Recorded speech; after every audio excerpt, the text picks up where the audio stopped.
Halo, selamat malam teman-teman semuanya. Jumpa lagi bareng Mince Friska di malam Sabtu ini, akhir pekan ya, menuju akhir pekan dengan closing market yang hijau royo-royo semua, hijau royo-royo. Kita tutup akhir pekan ini hari pasar ya dengan IG live ketiga bareng sosok inspirasional juga ya teman-teman. Kalau kemarin kita udah hari pertama sama Bang Fajrin, hari kedua sama Mas Fikri. Nah, di hari ketiga ini sebelum kita berakhir pekan, kita dapetin banyak insight nanti dari Mas Hendy ya. Mungkin udah beberapa yang kenal beliau ya, founder dari Baba Raffi. Ya, sosoknya benar-benar sebagai wirausaha yang sukses, yang kayaknya harus kita kulik banget ya ilmu-ilmunya segala macamnya. Nah, malam ini kita bakal ngobrol santai sama Bang Hendy. Teman-teman nanti silahkan yang mau nanya apapun ya terkait gimana kesuksesannya nanti Bang Hendy seperti apa dari dulu sampai sekarang, itu silahkan tanyakan aja di kolom Q&A di situ. Nanti Mince ambil satu-satu pertanyaan karena nggak mungkin bakal jawab semua ya, jadi nanti Mince yang screening pertanyaannya. Sebentar, kita tulis dulu judulnya ya. Inspirational Talk.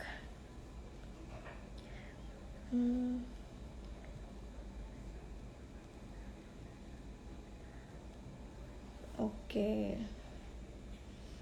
Sebentar, kita sambil cross check apakah Bang Hendy sudah join. Baba Raffi kapan IPO? Wah, ini ntar tanya langsung aja nih sama Bang Hendy nih. Sebentar ya, kita cek dulu apakah sudah ada sambil menunggu. Nah, sepertinya sudah ada Bang Hendy. Kita invite dulu, undang ya teman-teman ya.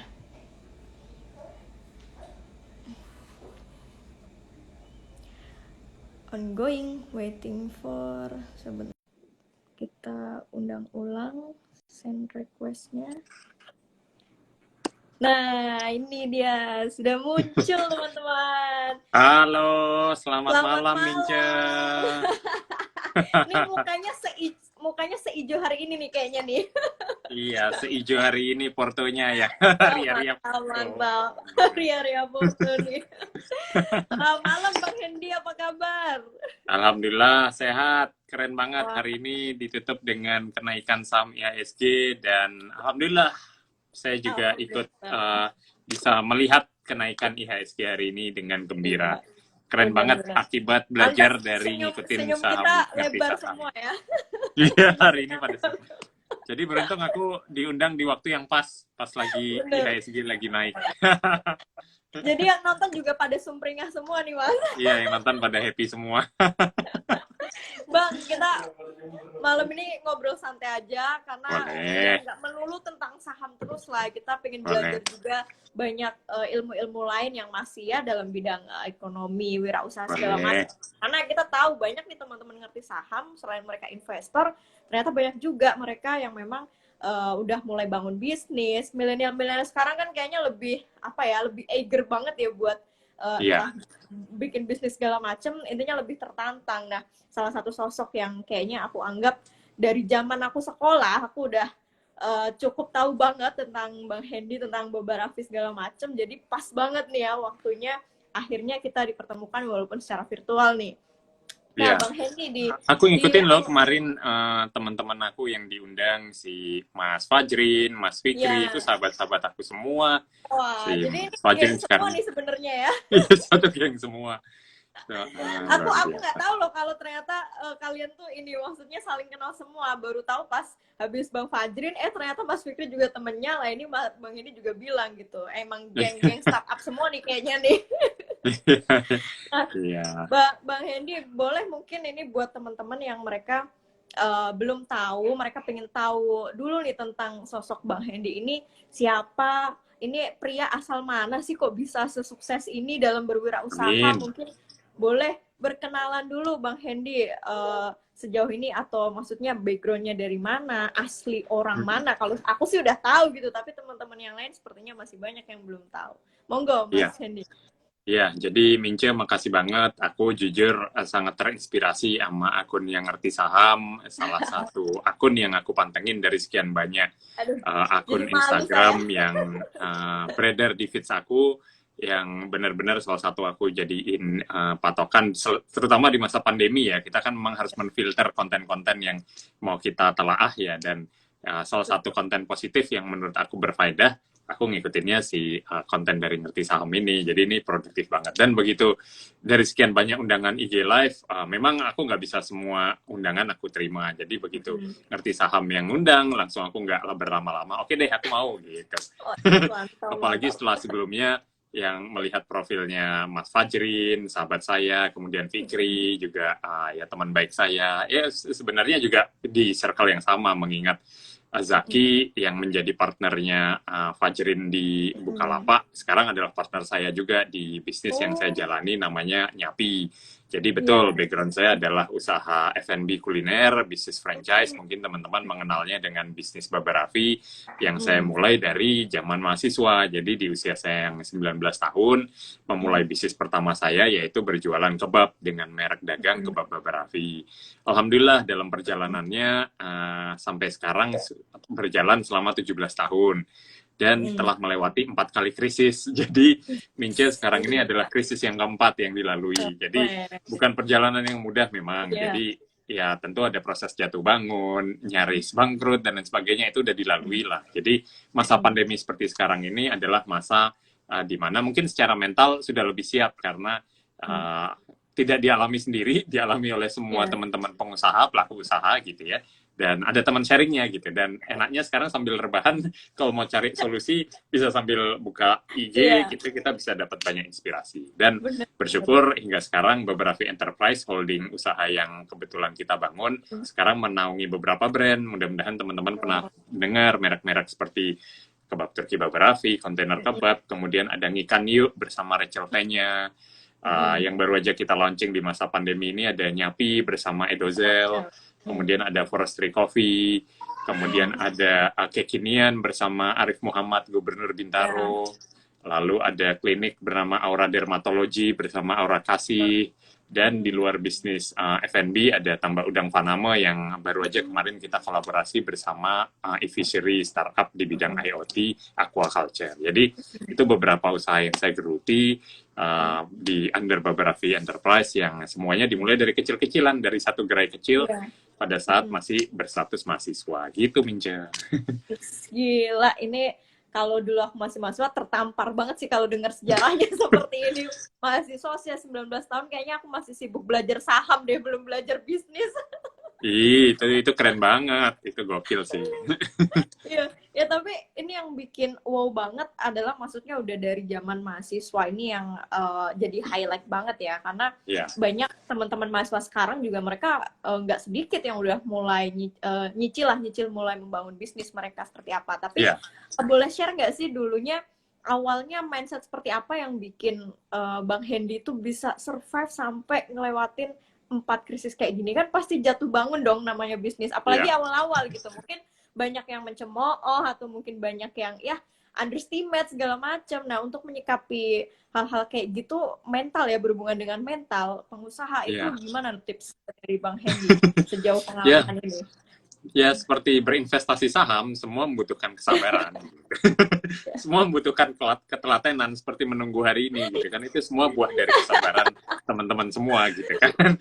Tapi ya sama, saya pun juga menjalaninya dengan penuh kesabaran. 17 tahun tentu bukan perjalanan yang sebentar. Memang banyak yang mengatakan survei dari sebuah bisnis, pada 5 tahun pertama, 80% bisnis gagal pada 5 tahun pertama. Dan yang bertahan hingga tahun ke-10 itu hanya tersisa 4% gitu kan. Nah, memang tidak mudah. Kuncinya bagaimana?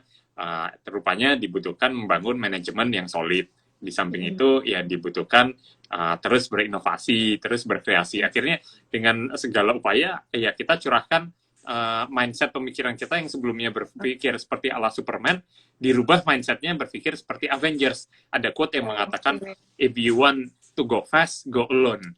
But if you want to go far, go together. Akhirnya dari situlah saya percaya bahwa dengan adanya sinergi, dengan adanya kolaborasi, dengan adanya kekuatan bersama-sama silaturahmi, itu kita akan menjadi lebih kuat dan lebih strong lagi dalam menghadapi masa-masa krisis, terutama seperti sekarang. Jadi ya bersyukur ya dengan adanya saya mulai berkolaborasi, berpartner dengan teman-teman yang memiliki skill yang berbeda, termasuk teman-teman konten kreator, itu hasilnya justru luar biasa. Bisa justru membuka bisnis-bisnis baru di masa pandemi, di saat mungkin banyak yang terkena PHK, kita justru berkesempatan untuk membuka lapangan kerja baru. Begitu, Mince. Tapi ini yang kita nggak sadar, background-nya kok bisa sama ya? Nggak janjian padahal. Enggak, janjian. Aku juga nggak ngintip rumahnya Bang Hendy ya, gordinya warna apaan. Oke, berarti poinnya kalau bisa aku tangkap, intinya kolaborasi ya di era sekarang. Benar. Ya, kan udah dibangun dari dulu, tapi memang benar sih kolaborasi itu udah kayak the powerful banget lah ibaratnya. Nah, iya, banyak-banyak silaturahmi, banyak-banyak networking itu rupanya membuka pintu rezeki banget sih. Benar-benar nambah teman. Jadi saya kenal Fajrin, kenal Zaki udah lama banget, jauh sebelum mereka sesukses sekarang. Justru pada saat mereka awal-awal baru ngerintis Bukalapak. Jadi mereka di awal itu datang ketemu saya, masih ya sering main, sering datang ke kantor saya, itu masih benar-benar ngerintis. Akhirnya sama-sama masuk satu namanya Endeavor Indo, kita sama-sama berkesempatan masuk terpilih di Endeavor Global. Saya dan Zaki akhirnya berkesempatan buat kuliah bareng di Harvard, dan akhirnya jadi partner bisnis bareng. Dan di situ mindsetnya benar-benar terbuka, bagaimana sih unicorn itu bekerja. Kemudian Zaki juga belajar bagaimana bisnis F&B dan franchise dan sebagainya, sehingga kita saling bertukar pemikiran gitu. Jadi terjadi sinergi pada skill yang berbeda-beda antara keahlian yang dimiliki Zaki dan Fajrin dengan apa yang saya jalani. Jadi memang networking itu luas sekali. Jadi penting teman-teman untuk bisa belajar melalui silaturahmi dan networking. Oh, keren, ini benar-benar geng startup semua nih. Aku kok jadi minder ya. Aku jadi sama Mince juga belajar kan. Nggak cuman loh. Kalau aku nggak belajar dari Mince ngerti saham, nggak mungkin hari ini kita senyum-senyum kan. Oh iya, tas dulu dong, hijau-hijau semua nih. Iya, tapi sebenarnya satu hal ya, aku sih yang aku pelajari dari Mince, berinvestasi dari apa yang sebenarnya sehari-hari aku pakai dan aku gunakan, fasilitas yang aku gunakan. Misalnya nabung di Bank Mandiri, jadinya aku beli saham Bank Mandiri. Ya, punya tabungan di Bank BCA, aku akhirnya beli saham Bank BCA. Kemudian menggunakan produk-produk Unilever sebagai kebutuhan sehari-hari, aku investasi saham Unilever. Kemudian pakai otomotif dengan menggunakan otomotif keluaran Astra, akhirnya aku beli Astra. Jadi apa yang di sehari-hari digunakan itu yang aku beli, investasikan. Minum air Cleo, akhirnya belinya saham Cleo kan gitu. Jadi akhirnya panennya berkelasanya sekarang, dan itu membutuhkan kesabaran, persis seperti bisnis. Jadi berinvestasi saham dan berbisnis itu sama-sama membutuhkan kesabaran, dan mentalnya benar-benar diuji. Jadi itu teman-teman harus tetap semangat, guys. Nggak boleh cepat menyerah. Gitu.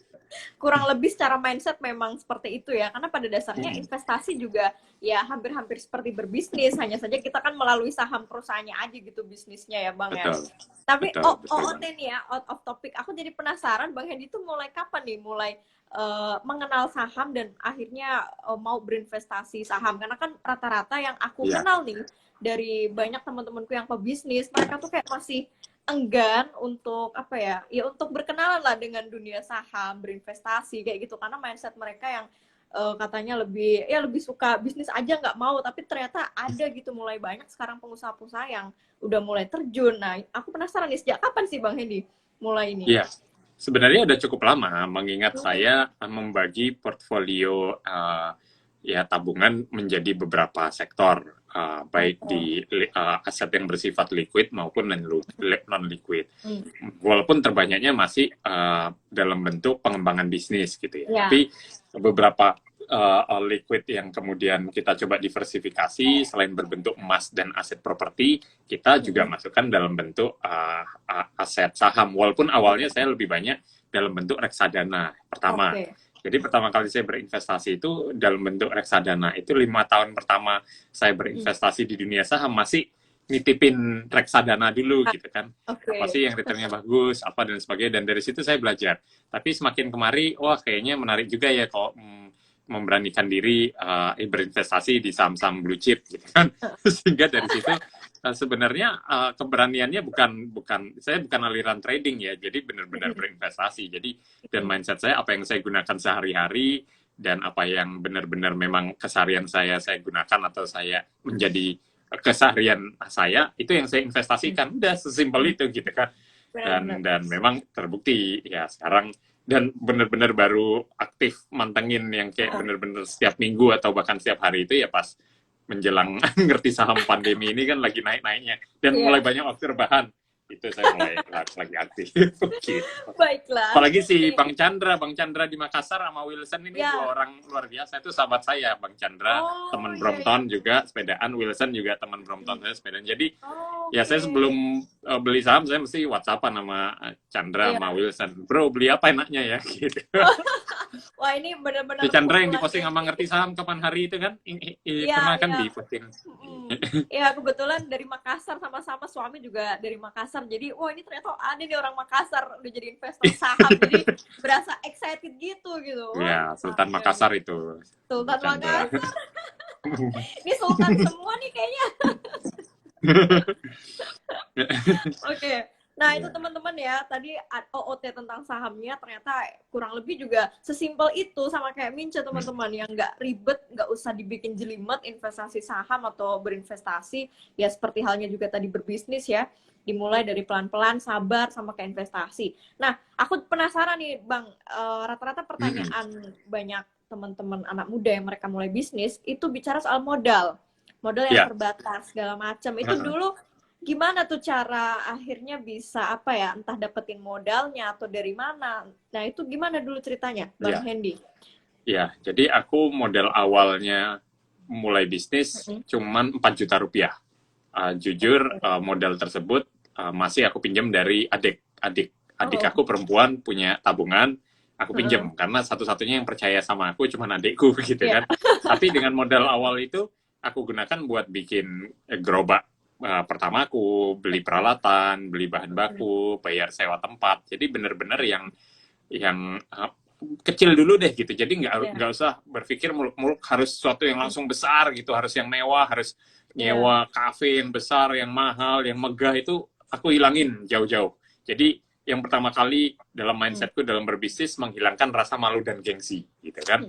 Jadi bisnis itu udah yang penting kita punya ide, kita merealisasikan ide tersebut, karena ide itu murah, yang mahal adalah eksekusinya gitu kan. Tapi prinsip berikutnya adalah start small, pelan-pelan dibangun, dream big gitu, lama-lama menjadi besar, lama-lama menjadi bukit. Jangan langsung maunya gede. Generasi muda sekarang maunya serba instan, maunya sesuatu yang langsung kelihatan besar gitu kan. Jangan.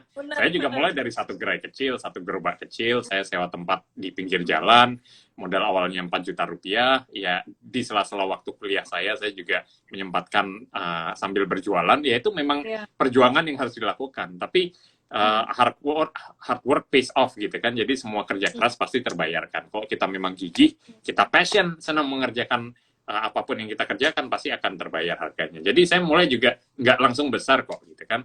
Jangan dilihat sekarang 1000 gerai, jangan dilihat sekarang ikan sudah ada 175 cabang atau nyapi rame dan viral di mana-mana. Ya semua saya mulai dengan langkah pertama, yang saya yakin teman-teman pun juga bisa melakukan hal yang sama juga.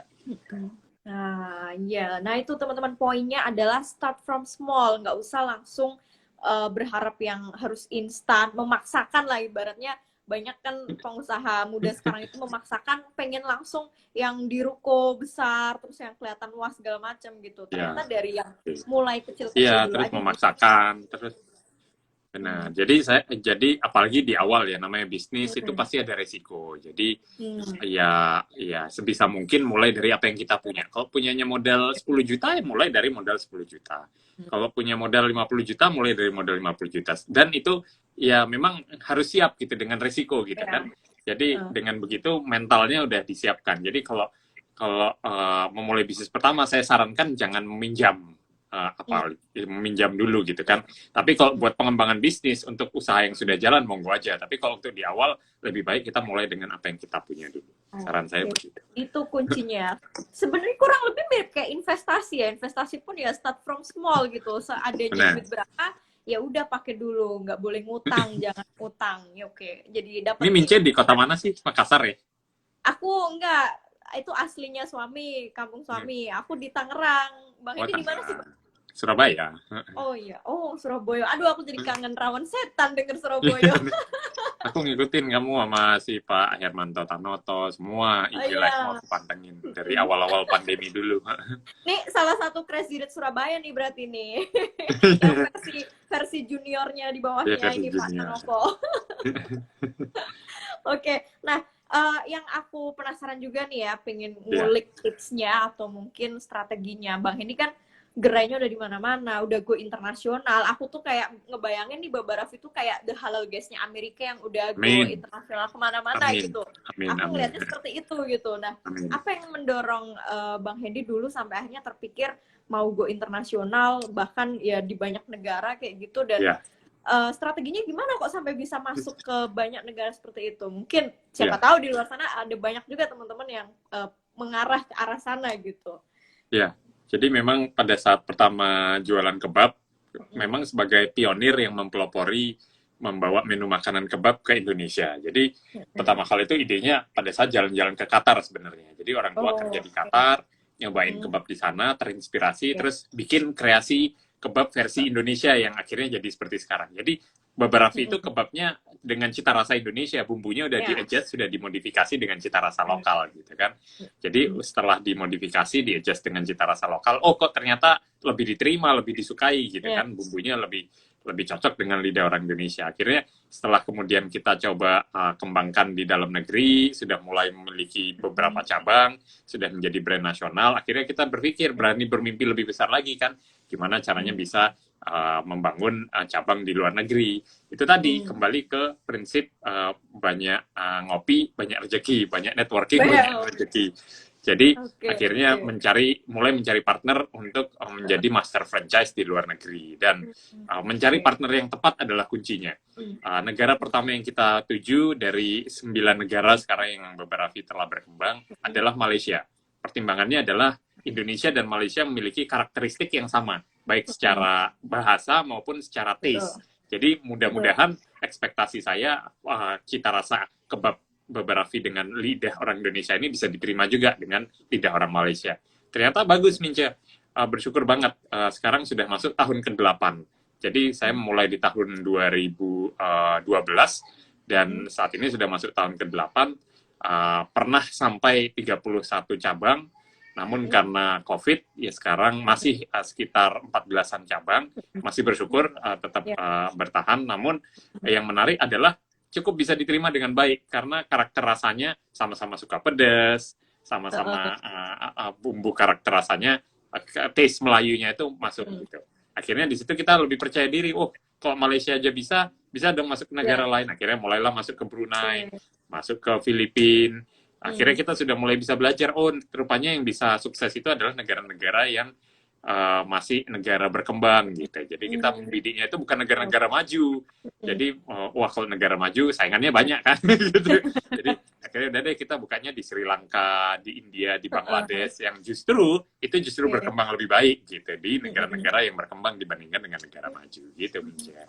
Jadi Oke. ya Oke, kuncinya adalah menemukan partner strateginya. yang tepat di situ. Oke, itu dia teman-teman ya, strateginya benar-benar pelan-pelan nabung networking, nggak cuma nabung saham, tapi nabung networking itu ternyata penting banget untuk pengembangan Ya, sebuah bisnis. Nah, ini ada pertanyaan terakhir dari aku sebelum kita nyicil jawabin pertanyaan teman-teman. Udah banyak banget nih, aku bingung nanti miliknya ya. Jadi, ya kan lupa kan, barusan udah terpikirkan. Oh iya, ini pertanyaan yang banyak sekali juga aku terima DM.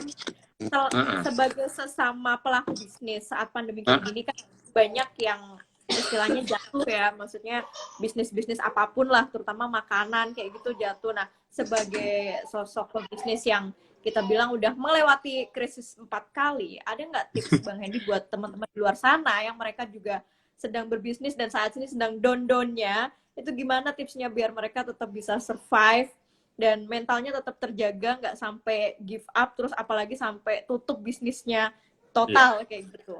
Ya, jadi ya di masa-masa seperti ini memang kita membutuhkan satu spirit agility atau survival mode. Jadi kita harus bisa fleksibel terhadap keadaan, tetap bisa berkompromi terhadap keadaan agar kita tetap bisa survive. Ya kondisi bisnis yang saya alami pribadi pun juga mengalami banyak perubahan gitu ya. Secara penjualan offline turun, bahkan beberapa store turun sampai 50%. Tapi menariknya adalah penjualan online-nya justru naik, bahkan meningkat 6 kali lipat gitu kan. Jadi terjadi perubahan behavior dari pembelian offline menjadi pembelian online. Namun konsumen maunya membeli dengan promo gitu kan. Jadi mau nggak mau kita lagi-lagi ngikutin promo, harganya harus yang terjangkau, harga corona lah gitu kan. Sehingga marginnya pasti lebih tipis lagi gitu dibandingkan biasanya. Kemudian di masa pandemi awal-awal kita mulai berbisnis, beberapa mall akibat peraturan PSBB harus ditutup. Mau nggak mau, store kita yang di dalam mall juga akhirnya tutup. Store kita kekinian ada 12 cabang, semuanya di mall, akhirnya hanya tersisa 2 cabang, yang satu buka akibat PSBB. Sangat pengaruh sekali. Kemudian beberapa store yang berbasis dine-in, akibat aturan PSBB juga tidak boleh dine-in. Jadi Ngikan Yuk, yang sebelumnya ramai, konsumen datang makan di tempat, akhirnya nggak boleh lagi, hanya boleh memesan secara take away. Dan demikian pula dengan jam operasional yang sebelumnya kayak kontainer kebab boleh buka 24 jam, sekarang nggak boleh. Sampai per hari ini kita maksimal sampai jam 9 malam sudah harus tutup karena tidak boleh beroperasi di atas jam 9 malam. Jadi akan berubah suasana kondisinya gitu kan, mau nggak mau kita mengikuti. Jadi secara sales pasti turun secara offline. Tapi kalau kita hanya mengeluh, ingat, di balik krisis selalu ada peluang. There's always opportunity di balik krisis, gitu kan. Jadi kalau kita melihatnya ada opportunity di balik krisis, ya pastikan kita mengambil peluang tersebut, gitu. Dan seperti halnya bisnis makanan online, ternyata meningkat 6 kali lipat dibandingkan kondisi normal. Seperti itu. Iya, oke. Jadi, tapi banyak yang nanya ke aku juga kurang bisa menjawab karena aku kurang berpengalaman. Tips untuk mengatur cash flow-nya gimana itu, Mas, selama pandemi ini? Itu yang jadi banyak pertanyaan netizen sepertinya itu. Gimana cara mengatur cash flow-nya para pebisnis ini di saat kayak gini? Ya, jadi ini ya, memang inovasi itu kuncinya ya. Jadi aku bicara pengalaman aku sendiri deh. Jadi aku nggak usah ngomongin teman-teman yang di luaran. Jadi aku bicara benar-benar pengalaman aku sendiri. Mungkin di luaran banyak yang ngomong ada strategi pivot, ada strategi ganti bisnis model, apa dan sebagainya. Kalau aku bilang strategi yang terbaik di masa pandemi seperti sekarang adalah strategi menyerang, menurut aku. Karena ini adalah strategi di mana orang banyak wait and see, banyak melihat-lihat, banyak kemudian lebih banyak memantau situasi, sehingga nggak ada yang berani mengambil gebrakan secara serius gitu. Nah, yang kita lakukan adalah justru menyerang dengan meluncing misalnya brand-brand baru yang sesuai dengan kondisi market. Contohnya, di masa pandemi bulan Juli kemarin, alhamdulillah saya berpartner dengan Endozel bisa mengeluarkan brand baru yang bernama Nyapi. Dan per bulan Juli kemarin, kita buka cabang pertama di Gading Serpong, dan per hari ini alhamdulillah banget sudah bisa membuka 55 cabang gitu kan. Jadi artinya memang terjadi penurunan mungkin di beberapa bisnis lain seperti kekinian dan lain sebagainya, tapi dengan adanya bisnis baru itu justru terjadi peningkatan gitu, inovasi. Jadi kuncinya adalah melakukan inovasi dan berani untuk mencoba dan mengambil peluang-peluang di bisnis baru. Dan sehingga akhirnya di masa pandemi 7 bulan ini, gabungan dari Ngikan, Nyapi, Kebab, dan sebagainya, bersyukur banget total ada 170 cabang baru yang justru bisa dibuka di masa pandemi. Jadi terus ada peluang kok. Tapi ya tentu kita berhitung. Tidak lagi membuka di dalam mall, bukanya yang berbentuk standalone, bukanya yang berbentuk ruko, yang konsumen bisa mengakses lewat GrabFood, GoFood, dan sebagainya. Promosinya secara sosial media, kampanyenya lewat campaign-campaign yang kekinian seperti TikTok dan sebagainya gitu kan. Karena konsumen pengennya melihat apa yang ada di sosmed, langsung dia order. Gitu. Benar. Kuncinya berarti inovasi ya, itu. Inovasi. Nah, kondisi seperti ini nyatanya juga Bang Hendy bisa melihat peluang. Di balik krisis pasti ada selalu peluang. Sama seperti di investasi teman-teman ya. Walaupun krisis pasti ada peluang. Seperti peluang hari ini teman-teman ya. Semangat guys. Oke. Bang, kita mulai nyicil jawab pertanyaan teman-teman ya. Aku coba screening dulu pertanyaan-pertanyaannya. Sebentar, mana tadi ya? Wih, hebat ya. Ini yang nonton banyak loh. Saya sepanjang live, maksudnya ya karena banyak banget yang live ya. Ini fansnya ngerti saham nih dieharders. Terus sampai di atas 500 nih luar biasa. Ini haus ilmu semua Bang, soalnya teman-teman ngerti saham tuh. Aku pribadi juga salut, mereka tuh semua ilmu tuh pengen, maksudnya pengen di inilah ya, pengen di apa sih nama istilahnya, diserap gitu, dan itu bagus sih Ya. menurutku.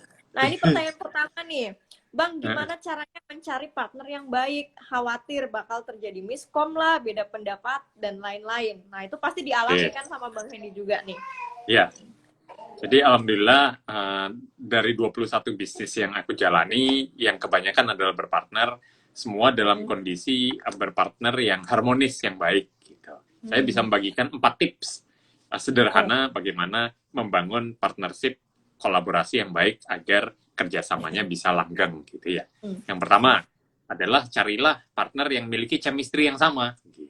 Jadi namanya bisnis pasti mengalami fase naik turun, kadang untung, kadang rugi gitu kan. Akan seperti naik kapal melewati badai ombak gitu kan. Ombaknya nggak selalu mulus, kadang ada badai, kadang ombaknya steady. Jadi carilah yang chemistry yang sama. Sama kayak fluktuasi saham ya. Kayak fluktuasi saham gitu kan. Jadi ibarat lagi sebelum menikah ada masa PDKT-nya kan, ada masa pacarannya. Nah itu chemistry-nya harus sama. Itu yang pertama. Yang kedua adalah carilah partner yang memiliki value dan visi yang sama. Jadi mimpinya harus sama-sama ke depan itu mau dibawa kemana sih perusahaannya gitu kan. Jangan yang satu mimpinya pengen ngembangin sampai 100 cabang, tapi partner yang lain cuman udahlah 1 cabang aja cukup gitu kan. Jadi nggak sinkron. Atau yang satu maunya berorientasi menjadi perusahaan sosial, yang satu berorientasi mungkin maunya IPO gitu kan. Nah itu harus disamakan. Jadi carilah bisnis partner yang memiliki value dan visi yang sama. Itu yang kedua. Dan yang ketiga adalah cari partner yang memiliki diferensiasi skill set. Ini yang sangat penting dan ini jarang dilakukan.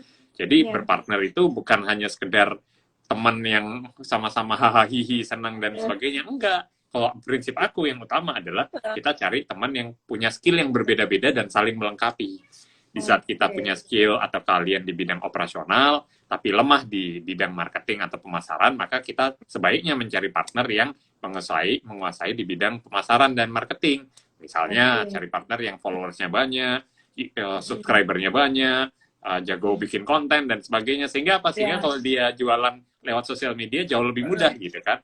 Tapi mungkin dia nggak menguasai di sektor operasional, ya dia bisa menggandeng partner yang mungkin menguasai operasional. Demikian pula di bagian produksi, sebagai investor dan sebagainya. Jadi memiliki keahlian yang berbeda-beda yang melengkapi satu sama lain.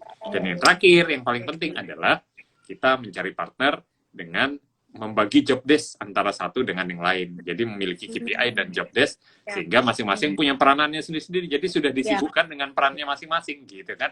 Satu akan fokus pada marketing, satu akan fokus pada operation, satu akan fokus pada misalnya production, kemudian yang satu pada finance, sehingga begitu udah disibukkan, udah semua saling melengkapi satu sama lain sehingga bisa minimalisir potensi-potensi konflik yang terjadi. Begitu, Mince. Oke, ini 4 poin yang penuh makna semua nih. Dari tadi aku juga sambil mencernanya. Nah itu teman-teman ya, tadi sekalian menjawab pertanyaan Mbak Meliawati. Nah ini ada pertanyaan bagus juga nih dari Mas Alverdo. Pak Hendy, untuk usaha yang baru dirintis, apa perlu langsung melakukan perizinan usaha? Nah ini gimana nih dari pengalaman? Aku kalau berdasarkan pengalaman aku, izin pertama yang memang harus dilakukan bahkan sebelum bisnisnya dimulai adalah daftarin merek di Haki. Itu pertama. Jadi pertama kali sebelum kita launching itu cek dulu udah ada yang pakai nama itu sih, belum di Google gitu kan. Sudah ada yang pakai belum di Instagram. Kalau belum ada segera bikin akunnya di Instagram gitu ya. Nah, terus kalau udah ngamanin akunnya di IG, di Google belum ada yang pakai, baru kita daftarin mereknya di Haki gitu kan, desain logonya dan daftarin. Kenapa? Karena kalau kita daftarin mereknya sekarang, sertifikat mereknya itu baru jadi 1,5 sampai 2 tahun gitu. Jadi prosesnya memang membutuhkan waktu. Jadi pendaftaran yang harus dilakukan di awal sebelum bisnisnya mulai adalah pendaftaran merek itu di awal. Baru setelah itu nggak apa-apa bisnisnya sambil jalan, kemudian mulai dilengkapi misalnya mau bikin badan usaha, PT-nya, CV-nya dan sebagainya. Kalau usahanya adalah bisnis dalam kemasan, mungkin bisa dilengkapi PRT-nya, BPOM-nya gitu kan. Sambil mulai dilengkapi misalnya izin halalnya dan lama-lama itu sambil berjalan gitu ya. Tapi saran saya yang paling utama sebelum semua itu adalah mereknya dulu gitu. Karena itu prosesnya paling lama gitu. Iya benar, baru tahu juga nih tipsnya. Oke, ternyata merek dulu teman-teman yang perlu diprioritaskan karena prosesnya lama ternyata ya. Wow, hampir 2 tahun ya ternyata merek itu ya. Benar. Oke, nah ini ada pertanyaan bagus juga. Apa nih? Kalau dari karyawan untuk bisa jadi pebisnis gimana ya Bang? Ada saran nggak langkah-langkahnya? Nah, sebenarnya ini kesempatan buat teman-teman yang di masa pandemi ini sebelumnya nggak ada waktu buat mulai bisnis, sekarang bisa mulai produktif dan menghasilkan sambil rebahan, gitu kan. Jadi ya kita misalnya terinspirasi dari mentor saya juga Mas Sandiaga Uno yang korban PHK tahun 98 yang kemudian ternyata sekarang justru menjadi pengusaha salah satu yang terkaya di Indonesia gitu kan. Jadi siapa tahu mungkin teman-teman yang awalnya mulai bisnis dari masa krisis pandemi ini, nantinya bisnis malah besar dan justru bisa IPO gitu kan, orang nggak pernah tahu. Dan ini kesempatan buat teman-teman yang mulai bisnis yang sambil rebahan, produktif, terinspirasi dari ngerti saham, nonton IG TV ini, IG Live ini, yang kemudian akhirnya mulai berani action gitu kan, karena apa? Ide itu murah, yang mahal adalah action. Apapun, ya misalnya kita mulai riset data, kita rebahan sambil ngapain sih? Riset bisnis apa yang lagi tren, kita validasi, kita cek datanya, kita riset kenapa dia bisa rame, apa aja yang dilakukan, marketingnya, strateginya seperti apa, promosinya seperti apa, produknya, keunikannya apa aja, dan sebagainya. Kemudian kita mulai susun strategi di bisnis kita terapin, dan kemudian kita action, kita lakukan, voila, siapa tahu di situ kesempatan kita untuk kemudian bisa jadi pengusaha beneran. Begitu. Oke, ya intinya melakukan riset kecil-kecilan ya di awal, karena riset itu penting. Ya, di masa pandemi gini banyak teman-teman ngerti saham yang juga ya sebagian mereka ternyata ada yang kena PHK segala macam kayak gitu. Jadi mungkin bisa jadi alternatif untuk memulai bisnis-bisnis dengan melihat tren segala macam. Benar, dan menariknya adalah investasi di saham itu liquid. Jadi sewaktu-waktu butuh misalnya modal bisnis, ya portonya yang udah hijau tinggal dicairin. Gampang kan? Iya kan? Bener sih, bener. Nah, ini sepertinya ada yang sedang butuh motivasi nih. Ya. Gimana Bang supaya terus semangat walau lagi jatuh jalanin bisnis? Ya, gini, ada istilah intrapreneur, entrepreneur, dan motivator. Nah, kita harus bisa menjadi tiga itu, gitu kan? Jadi entrepreneur itu apa sih? Berani mengambil risiko, berpikir out of the box, berpikir kreatif, berani memulai, itu entrepreneur, gitu kan? Tapi kita juga harus memiliki sikap intrapreneur yang menanamkan spirit entrepreneurship ke dalam tim kita, gitu kan? Jadi kita harus bisa mengajarkan spirit entrepreneurship itu kepada tim kita, gitu kan? Supaya apa ya? Supaya tidak hanya kita saja yang berpikir untuk berpikir kreatif out of the box dan sebagainya, tapi tim kita pun juga bisa memiliki mindset dan pemikiran yang sama, sehingga mereka akan berpikir layaknya ini adalah perusahaan mereka, gitu kan, intrapreneur namanya, mindset intrapreneur. Tapi ada level tertinggi, yaitu menjadi motivator. Di saat kita sudah tidak lagi misalnya dalam bisnis, kita sudah menjadi inspirasi dan motivator yang kemudian ini sudah menjadi semacam jujukan, gitu kan, founder yang tidak lagi terlibat pada bisnisnya dan itu menjadi seorang motivator. Nah, memulai bisnis itu juga kita kadang juga perlu menjadi motivator, tidak hanya kepada orang lain tapi terhadap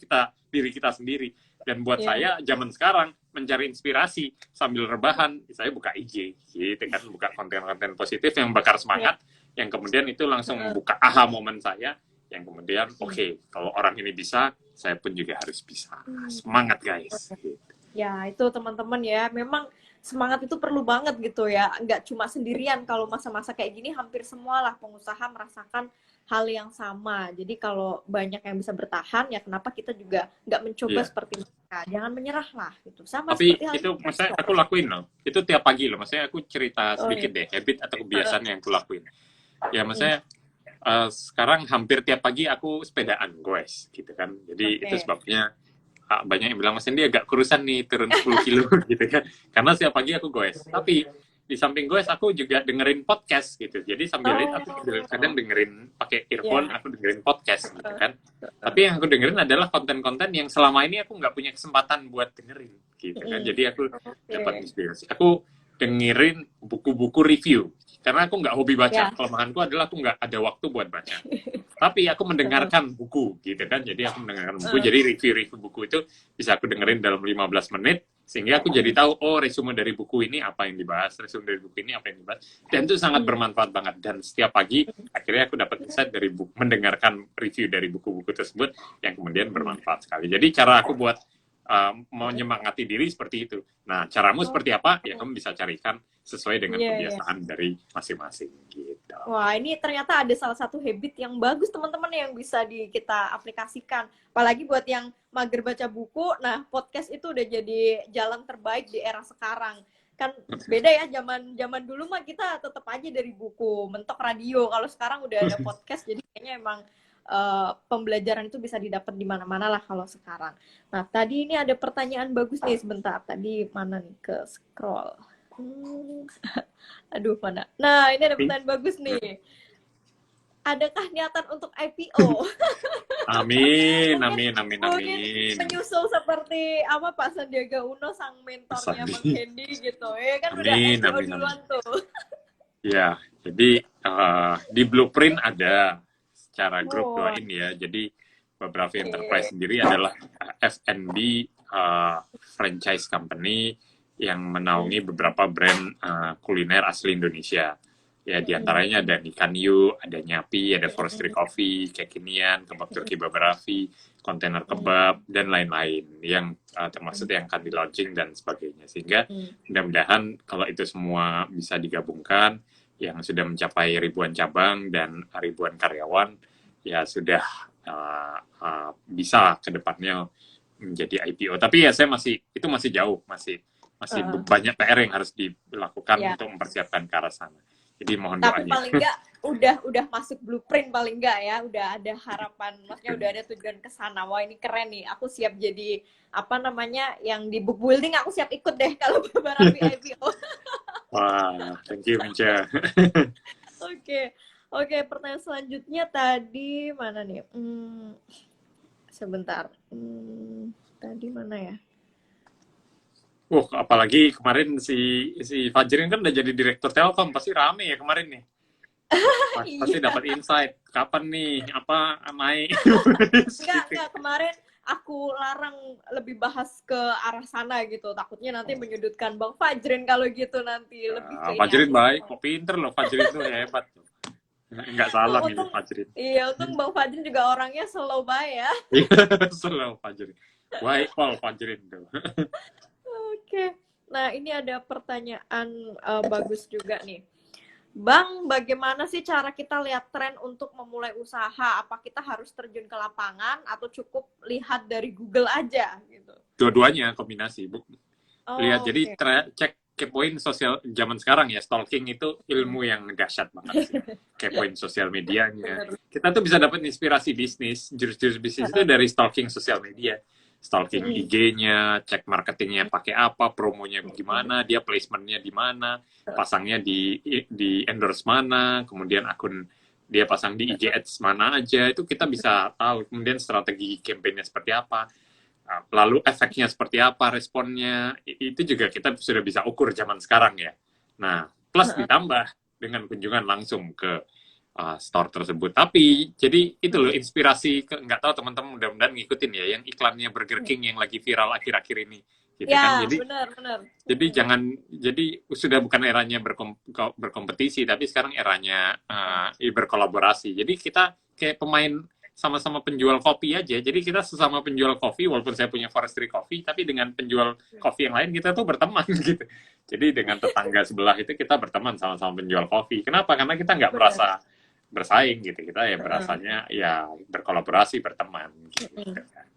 Oke, nah ini tadi ada yang menyambung soal podcast nih, sharing buku yang menurut Mas Hendy Mas read dong, yang tadi didengerin lewat podcast, mungkin bisa jadi referensi teman-teman nih. Jadi gini, ada salah satu guru saya namanya Pak Tanadi Santoso ya, beliau itu suka bikin live setiap hari, nge-review buku-buku bagus setiap hari. Teman-teman bisa buka IG-nya Pak Tanadi Santoso, lalu membuka IGTV-nya. Jadi kopian dari tayangan IG live-nya beliau.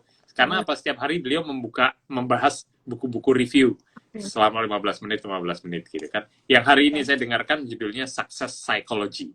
Oh, itu keren banget. Success Psychology membahas apa aja sih 15 behavior tips Success Psychology. Kesannya sepele, umum, tapi ternyata bener juga ya kalau kita menerapkan 15 behavior tersebut dalam keseharian kita, itu akan merubah secara psikologi ya habit-habit sukses. Dan banyak banget buku-buku yang lain, sudah ada ratusan buku yang direview yang saya setiap hari belajar dari beliau. Jadi saya mengucapkan terima kasih. Kemudian Pak Hermanto, saya juga nonton IG live-nya gitu kan. Ngerti saham, saya nonton rekaman IG live-nya. Dan saya mungkin nggak bisa nonton langsung, tapi saya nonton yang recordingnya sambil goes gitu. Mantap. Thank you Mince, sering-sering ya. Siap. Abis ini aku selalu bikin program kok, ngajak sosok-sosok yang sekiranya bisa banyak ngasih insight banyak lah ke teman-teman ngerti saham juga gitu, terlepas dari dunia persahaman. Iya. Nah, Mas, ini ada yang nanya nih. Wah, ada yang langsung tertarik nih kayaknya nih. Bang, cara gabung jadi mitra Baba Raffi gimana? Siap. Jadi Baba Raffi sendiri memang perusahaan yang bergerak di bidang franchise. Ada beberapa brand yang menjadi portfolio franchise-nya. Selain kebab, ada Ngikan Yu, ada Nyapi, yang terbaru ada Tambak Udang Faname bersama e-fishery, Forestry Coffee. Teman-teman bisa langsung hubungi nomor hotline di IG masing-masing atau DM saya, dengan senang hati nanti kita share proposal buat bisnisnya. Namanya bedanya franchise sama mulai bisnis sendiri apa sih? Bedanya adalah kalau mulai bisnis sendiri ya tentu resikonya lebih tinggi gitu ya. Tapi kalau bisnis franchise tetap ada resiko, tapi brand dengan brand sistem support yang sudah ada itu meminimalisir potensi resiko yang mungkin terjadi dan bisa mengikuti kemudahan dari menjalankan bisnis itu sendiri. Begitu Mince. Oke. Silakan teman-teman ya kepoin di IG Bang Hendy, boleh langsung DM. Ya, kita siapa tahu teman-teman di sini banyak yang ingin memulai bisnis dari mulai franchise dulu, siapa tahu bisa jadi salah satu jalan rezekinya juga gitu ya, Bang Hendy ya. Amin. Jadi pengusaha sukses semua, teman-teman. Amin. Terus selain hasilnya jadi jangan lupa sukses, nabung di sukses semua. invest di saham ya. Pahalamu banyak Mince. Aduh. Nih belum pada tahu aja, maaf saya udah bersuami ya teman-teman semua ya. Komennya tolong dijaga. Sering banget nih. Oke, pertanyaan terakhir nih Bang, 10 menit terakhir. Ini ada yang menanyakan pengalaman nih. Mas Hendy, setelah gerai pertama Baba Raffi berjalan, untuk pengembangan selebihnya lebih mudah atau gimana? Ini mah teman saya yang nanya, Papa Twins ini si Bang Laja. Bang Laja, Bro Laja ini wah luar biasa. Dan Rahman teman saya juga luar biasa. Ternyata ya. Jadi ya memang nggak mudah sih ya apa duplikasi. Jadi akhirnya sudah ada template-nya. Sekarang sebelum kita melaunch sebuah bisnis itu sudah disiapin dulu template-nya. Misalnya nih, kenapa Nyapi dalam waktu singkat udah bisa berkembang 55 cabang? Karena kita udah nyiapin template-nya gitu kan, sudah ada formatnya, sistemnya udah ada. Jadi dari cabang pertama yang kita buka Nyapi di bulan Juli di Gading Serpong, akhirnya dalam waktu singkat kita udah bisa buka beberapa cabang Nyapi lain di kota-kota besar di seluruh Indonesia gitu kan, dengan menggunakan template format yang sama. Gitu. Karena dalam bisnis itu tidak lepas dari brand, sistem, dan support. Jadi kalau kita sudah menguasai 3 itu bisa kita gunakan untuk kemudian buka cabang-cabang yang berikutnya. Jadi pastikan itu yang pertama. Yang kedua adalah setiap orang dilahirkan dengan strength yang berbeda-beda. Kita dilahirkan dengan keahlian yang berbeda-beda. Di saat kita fokus dengan apa yang menjadi strength kita, kekuatan kita, dan diasah terus, gitu kan? Dan jadi yang terbaik di dunia, jadi yang terbaik di bidangnya, maka orang semua akan mencari keahlian kita untuk di kategori tersebut. Jadi pastikan teman-teman terus mengasah skill di bidang yang kita kuasai gitu. Terus kayak ngerti saham, kayak Mince mau belajar saham, akun siapa yang dibuka pertama? Sudah pasti akun yang ngerti saham. Gitu. Aduh. Ya memang ternyata aku juga masih banyak belajar ya tentang branding segala macem. Ya itu ternyata juga berlaku untuk dunia bisnis, terutama juga aku yang sekedar di Instagram aja ngerasain, apalagi yang pelaku bisnis realnya seperti apa. Nah Bang Hendy ini di menit-menit terakhir Boleh Ya. dong memberikan closing statement-nya untuk teman-teman. Gila, ini yang bertahan sampai akhir loh. Masih banyak banget. Banyak loh. Mau, Gila, mau hampir 600 dengerin, ya. mau pada ini semua nih, serius semua dengerin sambil rebahan gitu ya, di sofa Iya. dengerin Bang Hendy. Lebih berfaedah lah ya. Nggak yang daripada ini mulu apa tiktokan mulu, ya udahlah sambil dengerin ini aja IG live. Boleh Ya, dong Bang kasih closing statement-nya untuk teman-teman ngerti saham. benar. Jadi saya ucapkan terima kasih teman-teman ngerti saham yang udah mengundang saya untuk sharing di malam hari ini. Memang di masa pandemi ini adalah masa yang tidak mudah untuk semua, tapi pastikan kita tetap bisa tetap berpositif thinking, menggunakan waktu rebahan kita seproduktif mungkin. Saya pribadi menggunakan waktu rebahan saya untuk mengkonsumsi konten-konten yang positif. Di samping mengkonsumsi akun ngerti saham, sembari goes, saya juga contohnya mendengarkan podcast atau konten-konten yang berfaedah lainnya. Contohnya, ada satu book review yang selalu setiap harinya diulas oleh guru saya melalui di IGTV-nya Pak Tanadi Santoso. Itu sangat bermanfaat sekali. Yang kemudian sambil goes saya dengarkan. Karena saya tipikalnya tidak suka membaca dan memang terbatas waktunya. Tapi dengan beliau mereview buku-buku yang menarik setiap hari, selama 15 menit saya sambil goes, saya sambil mendengarkan dan mendapatkan banyak insight buku-buku yang menarik. Nah, gitu kan. Sehingga apa? Saya memanfaatkan waktu saya seproduktif mungkin. Yang kemudian outputnya saya terapkan pada bisnis. Nah, teman-teman pun juga sama. Manfaatkan waktu-waktu senggang, waktu-waktu rebahan, waktu-waktu yang tidak produktif. Jadi lebih produktif. Dan kemudian itu direalisasikan menjadi sebuah bisnis. Ingat, ide itu murah, yang mahal adalah eksekusinya. Di saat kita segera melakukan eksekusi dari sebuah ide, maka siapa tahu ini adalah kesempatan buat teman-teman menjadi miliarder-miliarder berikutnya yang lahir di balik krisis. Sukses selalu, salam cuan buat teman-teman semua. Amin, amin. Satu kalimat yang benar-benar nendang ya. Ide itu murah, yang mahal eksekusi, teman-teman. Itu aku jadi inget terus tuh. Oke, Bang Hendy, terima kasih sekali ya atas waktunya. Thank you, Mince. Terima kasih. Udah meluangkan hampir sejam di tengah-tengah kesibukannya yang kita tahu pengusaha tuh sibuk banget, apalagi Bang Hendy di mana-mana bisnisnya udah wow banget lah. Aku masih banyak perlu belajar juga dari insight-insightnya Bang Hendy. Ya, salam buat keluarga ya, Mince. Sukses terus ya. Sukses selalu, stay safe, salam cuan, semoga tetap profit terus. Amin, amin, amin. Ya, semoga konsisten terus juga nabung sahamnya ya, Bang Hendy. Siap, makasih. Ya, terima kasih juga untuk teman-teman. Sampai jumpa lagi di G Live minggu depan. Makasih Bang Hendy. Salam buat teman-teman dan keluarga di Surabaya.